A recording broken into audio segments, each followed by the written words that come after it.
My thoughts are essentially about Her Majesty the Queen, most of all, and the rest of the family, but principally about her. And just a profound sense of what a burden this is for anyone after 73 years of marriage. And then this to happen in COVID, as so many hundreds of thousands of people have suffered over the last year, having to have a funeral in restricted circumstances. What are your memories of the Duke of Edinburgh? I mean, to be questioned by the Duke of Edinburgh in Sandringham after you preached in the morning was not something you forgot. Not that he was unpleasant, but he really got to the heart of it. He famously, I think, said to one of your predecessors that he thought that no sermon should ever go beyond 8 minutes. Yes, he said that. He said that to me. And mine had been 7.5, so I smiled politely. But yes, he had strong views. And at the time, you sort of think, and then the longer I've been doing this job, the more I realise he was probably right.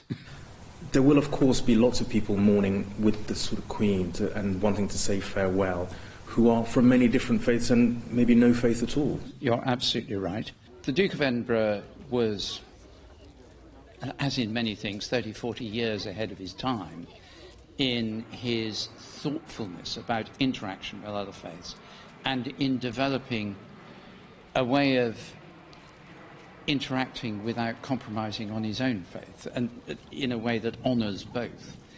And I hope the service tomorrow will honour both. It will be clearly Christian, but I think it will be accessible to many people of different faiths and of no faith. There will inevitably be such sort of focus, as you say, on the Queen and her last sort of farewell to the man that, you know, was her love and her stay for 73 years. The Queen is such a remarkable person. And the longer her reign goes on, the more I hear people just awed by her. And it will, I've no doubt it is one of the greatest trials of her life, probably the greatest trial of her life.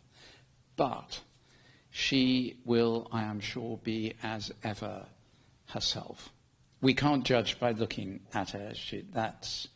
You never judge people at a funeral by how they behave. You simply let your heart go out to them. You pray for them. You sympathise with them. You love them in their suffering. But she will be as resilient, as courageous, as dignified as she always is in all circumstances. I think we will be, as usual, amazed by her.